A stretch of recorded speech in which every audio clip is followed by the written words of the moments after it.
Profetas e Reis, capítulo 3. Orgulho da prosperidade. Enquanto Salomão exaltou a lei do céu, Deus esteve com ele, e foi-lhe dada a sabedoria para reger Israel com imparcialidade e misericórdia. A princípio, ao virem-lhe riquezas e honras mundanas, ele permaneceu humilde, e grande foi a extensão da sua influência. E dominava Salomão sobre todos os reinos, desde o rio Eufrates até a terra dos filisteus, e até ao termo do Egito, e tinha paz de todas as bandas em roda dele. E Judá e Israel habitavam seguros, cada um debaixo da sua videira e debaixo da sua figueira, todos os dias de Salomão. 1 Reis, capítulo 4, versos 21, 24 e 25. Mas depois de uma manhã grandemente promissora, sua vida foi entenebrecida pela apostasia.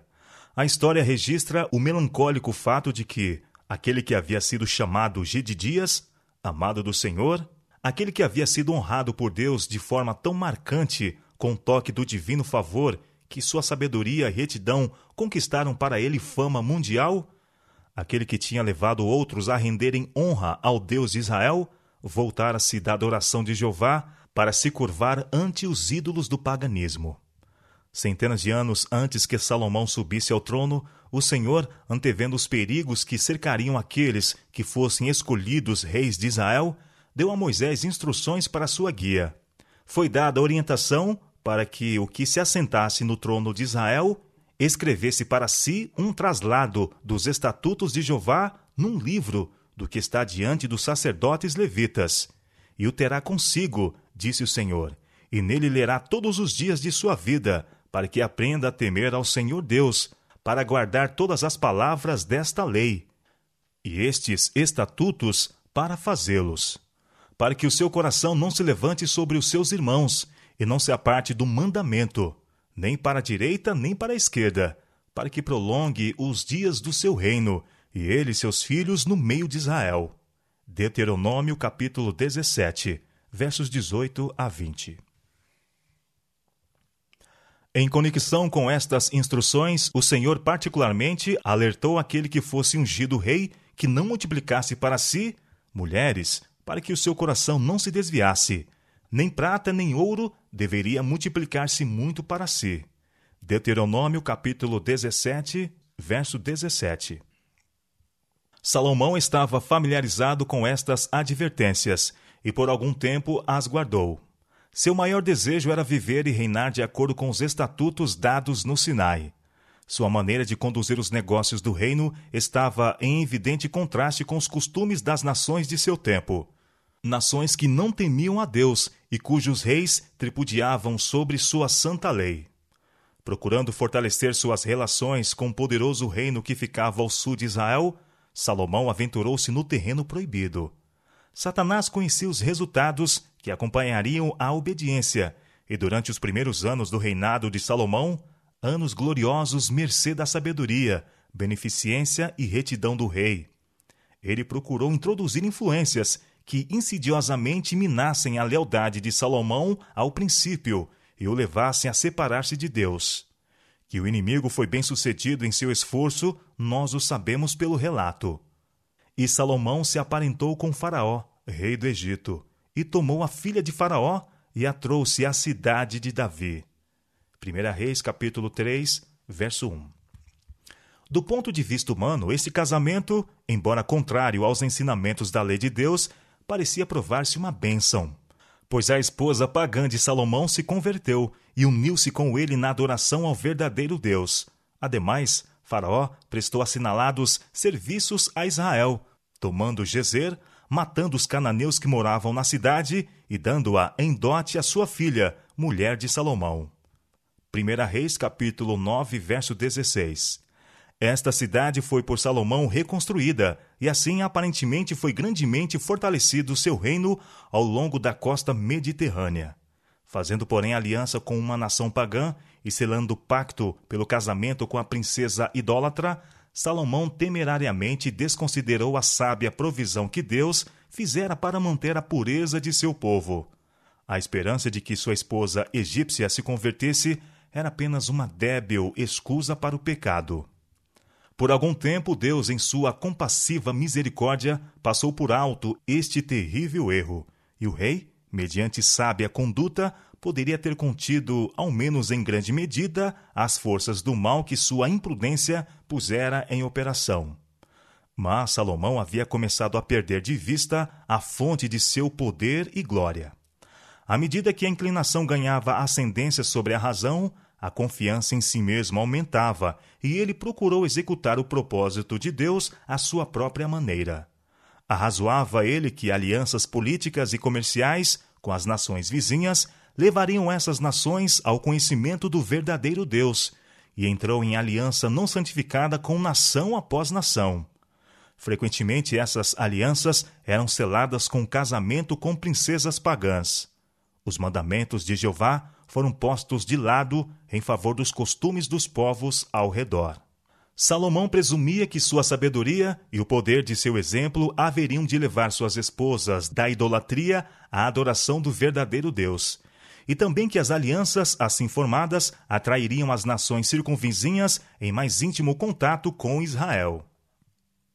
Vã esperança!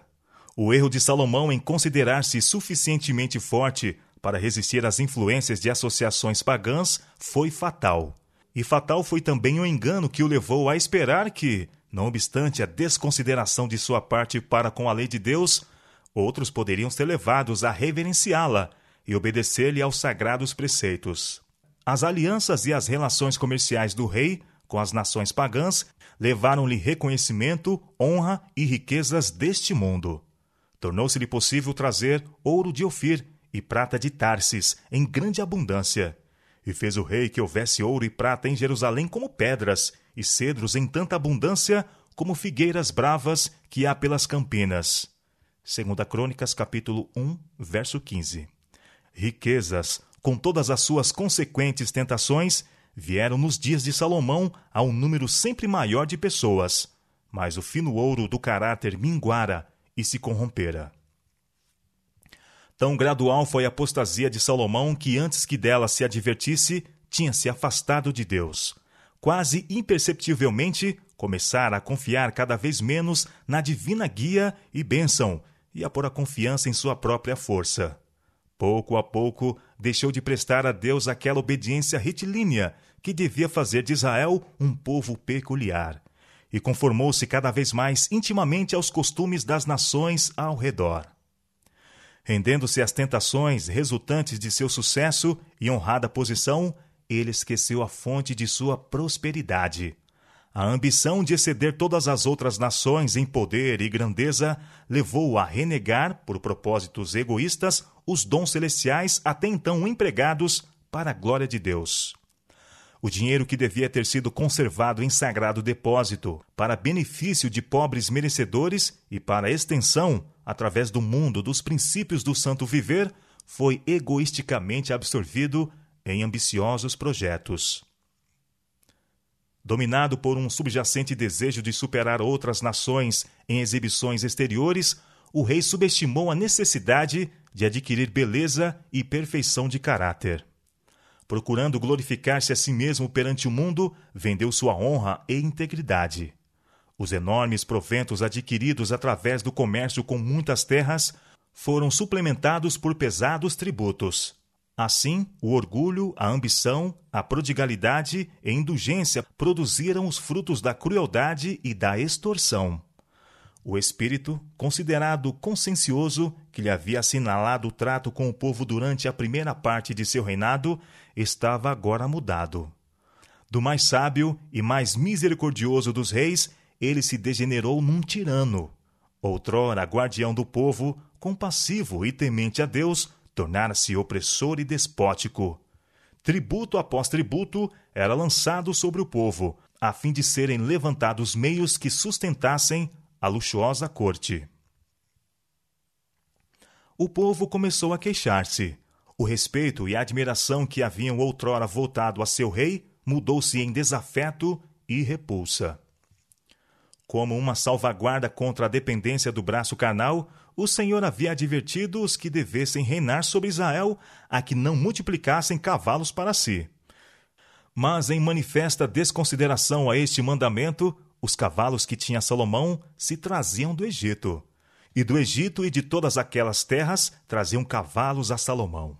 Também ajuntou Salomão carros e cavaleiros, de sorte que tinha 1.400 carros e 12.000 cavaleiros. E os levou às cidades dos carros, e outros ficaram junto ao rei em Jerusalém. 2 Crônicas, capítulo 1, verso 16, capítulo 9, verso 28 e 1 Reis, capítulo 10, verso 26. Cada vez mais o rei apreciava o luxo, a consideração pessoal e o favor do mundo como indicações de grandeza. Mulheres belas e atrativas foram trazidas do Egito, Fenícia, Edom e Moabe e de muitos outros lugares. Essas mulheres se contavam por centenas. Sua religião era idolátrica e havia-lhe sido ensinada a prática de ritos cruéis e degradantes. Fascinado com sua beleza, o rei negligenciou seus deveres para com Deus e com seu reino. Suas esposas exerciam forte influência sobre ele e gradualmente prevaleceram no sentido de fazerem-no unir-se a elas em seu culto. Salomão tinha desconsiderado a instrução que Deus havia dado para servir de barreira contra a apostasia, e agora entregara-se à adoração de falsos deuses. Porque sucedeu que, no tempo da velhice de Salomão, suas mulheres lhe perverteram o coração para seguir outros deuses, e o seu coração não era perfeito para com o Senhor seu Deus, como o coração de Davi seu pai. Porque Salomão andou em seguimento de Astarote, deusa dos Sidônios, e em seguimento de Milcom, a abominação dos filhos de Amon.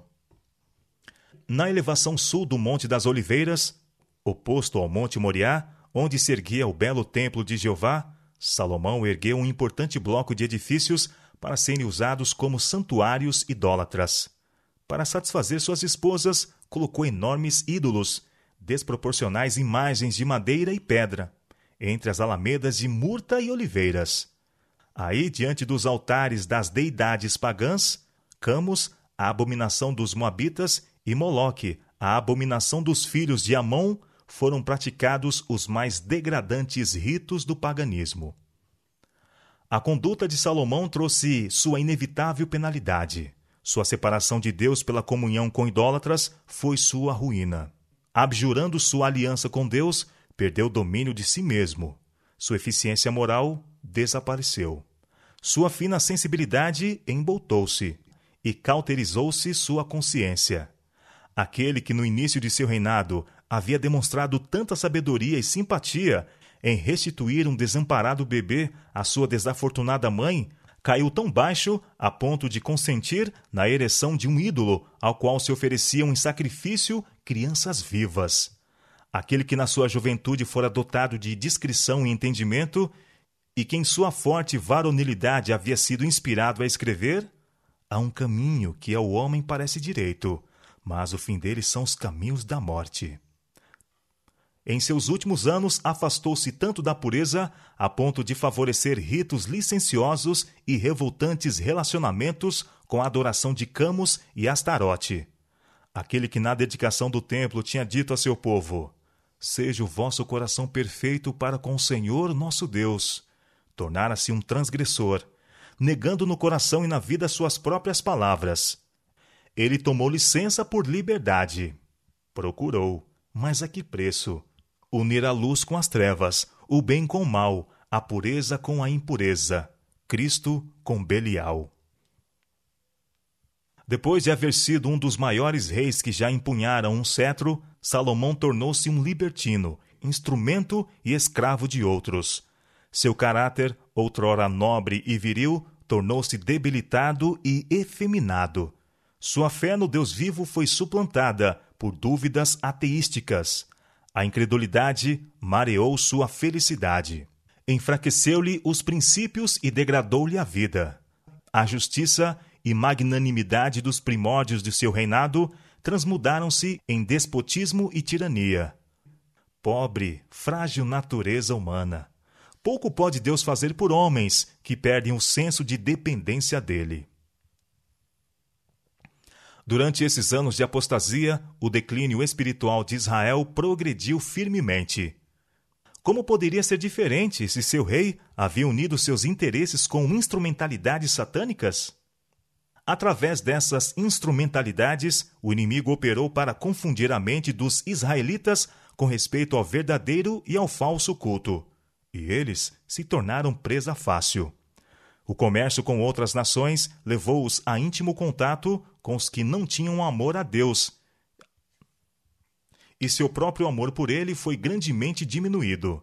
Seu agudo senso do elevado e santo caráter de Deus foi amortecido. Recusando seguir na trilha da obediência, transferiram sua vassalagem para o inimigo da justiça. Tornou-se comum a prática de intercâmbio matrimonial com idólatras, e os israelitas depressa perderam sua repulsa pela idolatria. A poligamia foi tolerada. Mães idólatras levaram seus filhos a observar ritos pagãos. Na vida de alguns, o puro serviço religioso instituído por Deus foi substituído pela idolatria do mais negro matiz. Os cristãos devem manter-se distintos e separados do mundo, de seu espírito e influência. Deus é perfeitamente capaz de guardar-nos no mundo, mas nós não devemos pertencer ao mundo. O amor de Deus não é incerto e vacilante. Ele vigia sempre sobre seus filhos com desmedido cuidado, mas requer submissão integral. Ninguém pode servir a dois senhores, porque ou há de odiar um e amar o outro, ou se dedicará a um e desprezará o outro. Não podeis servir a Deus e a Mamon. Mateus capítulo 6, verso 24. Salomão fora dotado com maravilhosa sabedoria, mas o mundo o afastou de Deus. Os homens hoje não são mais fortes do que ele o era. São igualmente inclinados a ceder às influências que lhe provocaram a queda. Assim como Deus advertiu Salomão do perigo que o ameaçava, assim adverte ele hoje a seus filhos, a que não ponham em perigo suas almas pela afinidade com o mundo.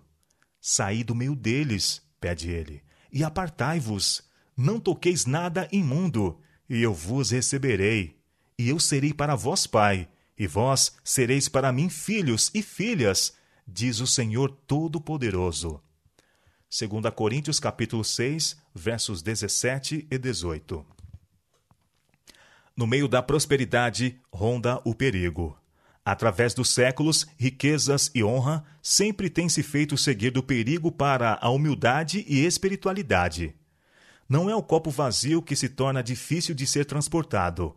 É o copo cheio que precisa ser cuidadosamente equilibrado para ser conduzido. A aflição e a adversidade podem causar tristeza, mas é a prosperidade que representa maior perigo para a vida espiritual. A menos que o ser humano esteja em constante submissão à vontade de Deus, a menos que seja santificado pela verdade, a prosperidade fará que ressurja a inclinação natural para a presunção. No vale da humilhação, onde os homens dependem de Deus para serem ensinados e guiados em cada passo, há relativa segurança. Mas os homens que se plantam, por assim dizer, no elevado pináculo e que, por causa de sua posição, presumem possuir grande sabedoria, esses estão no mais grave perigo. A não ser que tais homens façam de Deus sua confiança, seguramente cairão. Sempre que a ambição e o orgulho são tolerados, a vida é maculada, pois o orgulho, não sentindo necessidade, cerra o coração para as bênçãos infinitas do céu. Aquele que faz da glorificação de si mesmo seu alvo, encontrar-se-á destituído da graça de Deus, por cuja eficiência as verdadeiras riquezas e o mais satisfatório gozo são conquistados. Mas o que tudo entrega e tudo faz por Cristo, conhecerá o cumprimento da promessa. A bênção do Senhor é que enriquece, e não acrescenta dores. Provérbios capítulo 10, verso 22. Com o gentil toque da graça, o Salvador expulsa da alma a inquieta e não santificada ambição, mudando a animosidade em amor, a incredulidade em confiança. Quando ele se dirige à alma dizendo, segue-me, o mágico encantamento do mundo é quebrado. Ao som de sua voz, o espírito de avareza e ambição foge do coração, e os homens se erguem, emancipados para seguir.